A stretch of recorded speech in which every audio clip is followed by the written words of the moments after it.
Side खबरों के लिए सब्सक्राइब करें फ्लेम मीडिया और उसके बाद बेल आइकन को प्रेस करें ताकि सबसे पहले आपको मिले एक्सक्लूसिव खबरें।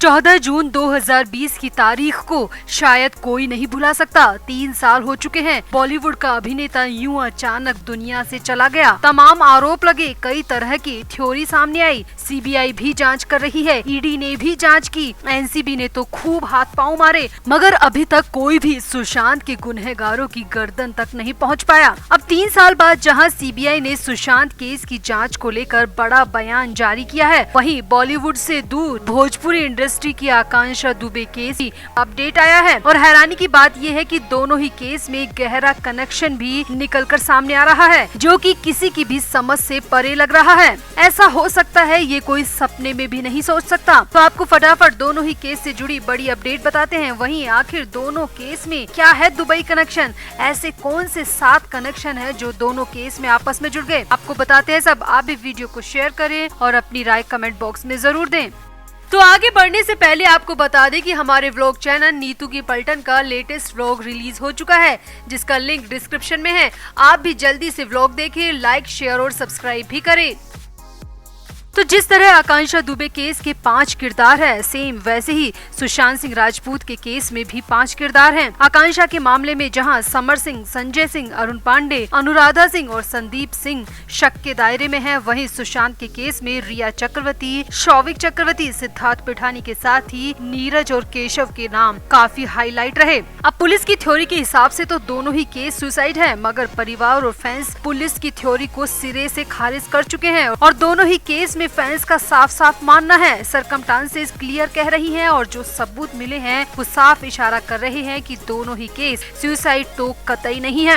अब एक बात और गौर करने वाली है कि सुशांत के पास सब कुछ था, काम था, पैसा था, प्रोजेक्ट थे, फ्यूचर की प्लानिंग थी, तो सुसाइड करने की कोई वजह बनती ही नहीं है। वहीं इधर आकांक्षा दुबे के पास भी भरपूर काम था, पैसे की कोई कमी नहीं थी, फिल्में और एल्बम की लाइन लगी थी, तो आकांक्षा के पास भी खुद को मारने की कोई वजह नहीं थी। अब इससे भी हैरानी की बात यह है कि दोनों ही अपनी अपनी इंडस्ट्री के सफल और सुपरस्टार थे, और अगर दोनों ने खुद को मारा है तो कम से कम एक नोट तो छोड़कर जाते।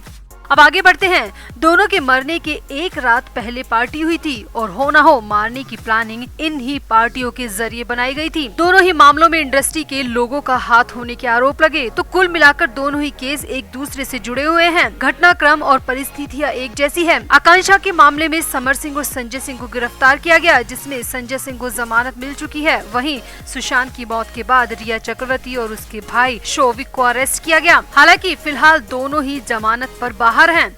अब सबसे बड़ी बात यह है कि सुशांत के मौत के तार दुबई से भी जुड़े थे। कई थ्योरी सामने आई थी, जिसमें सबूतों के साथ कहा गया था कि सुशांत की मौत के पीछे दुबई में बैठे आकाओं का हाथ है। वहीं आकांक्षा मामले में भी ऐसी खबरें आई थी कि सारी प्लानिंग दुबई में बैठकर की गई थी। हालांकि सच्चाई कितनी है ये सब जांच के बाद ही बाहर आएगा।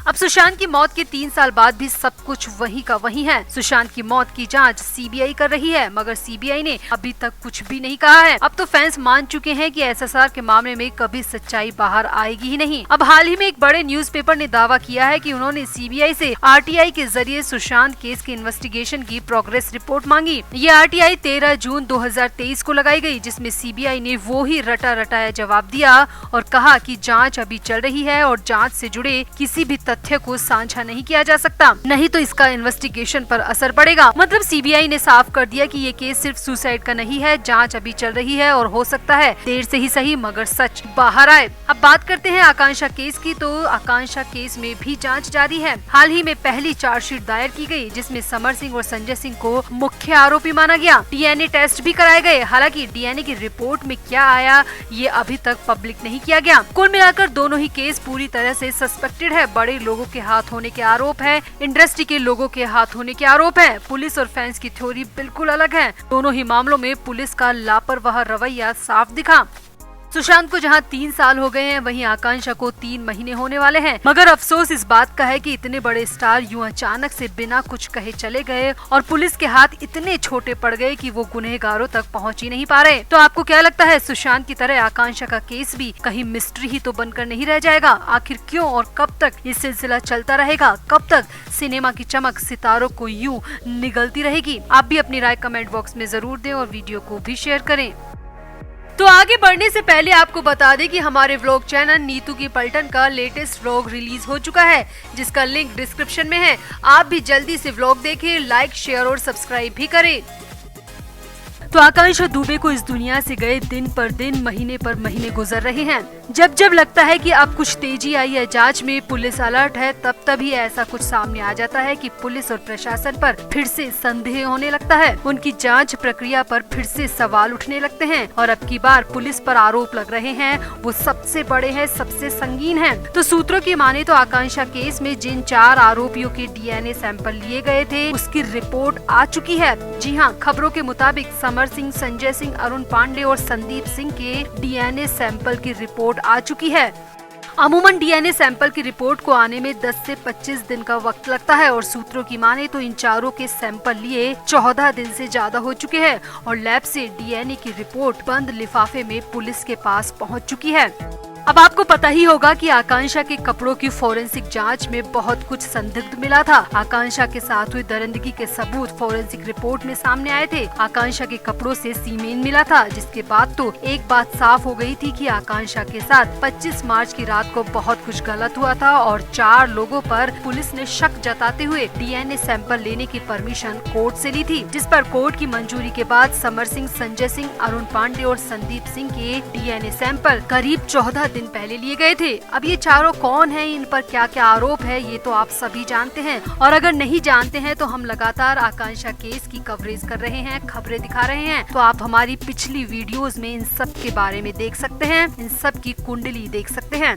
खैर, फिलहाल खबर ये है कि DNA सैंपल की रिपोर्ट आ चुकी है बंद लिफाफे में। वाराणसी पुलिस के पास ये रिपोर्ट पहुंच चुकी है और इस रिपोर्ट में ही ये सच भी बंद है कि आखिर आकांक्षा के साथ 25 मार्च की रात को किसने दरिंदगी की थी। मगर हैरानी की बात ये है कि पुलिस ने अभी तक रिपोर्ट को दिखाया ही नहीं है। पुलिस रिपोर्ट को लेकर कुछ भी बोलने को तैयार नहीं है।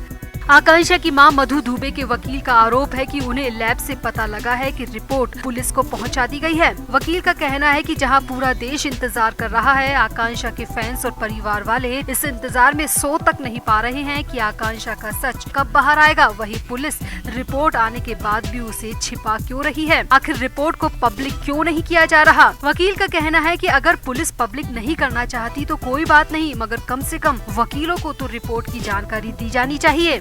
वकील का कहना है कि रिपोर्ट में क्या है, आकांक्षा के कपड़ों पर मिला सीमेन किसका था, ये जानने का हक हमें है। हमें पूरा सच जानने का अधिकार है। पुलिस हमसे क्यों छिपा रही है? वकील का कहना है कि मुझे तो शक है कि पुलिस कहीं रिपोर्ट के साथ कुछ गड़बड़ तो नहीं करने वाली है, कहीं रिपोर्ट बदलने की फिराक में तो नहीं है। वकील का कहना है कि हम रात दिन रिपोर्ट का इंतजार कर रहे हैं और पुलिस है कि रिपोर्ट आने के बाद भी ढीला रवैया दिखा रही है। ऐसा लगता है कि पुलिस जानबूझकर ये सब कर रही है ताकि सच कभी बाहर ही ना आ पाए। वकील का कहना है कि मगर हम ये सब होने नहीं देंगे, पुलिस की चालाकी हम चलने नहीं देंगे। पुलिस का वश चलता तो पहले दिन ही केस को रफा दफा कर देती, मगर हम शुरू से डटे हुए हैं और अब भी हम आकांक्षा केस में कुछ भी गड़बड़ होने नहीं देंगे। तो आपको क्या लगता है, क्या सच में आकांक्षा केस की DNA रिपोर्ट आ चुकी है? और अगर आ गई है तो पुलिस उसे छिपा क्यों रही है? क्या वकील के आरोप सही हैं? क्या वकील का शक सही है कि पुलिस कुछ गड़बड़ करने की फिराक में है? तो आपका इस पूरे मामले पर क्या कहना है, कमेंट बॉक्स में जरूर बताएं और वीडियो को भी शेयर करें।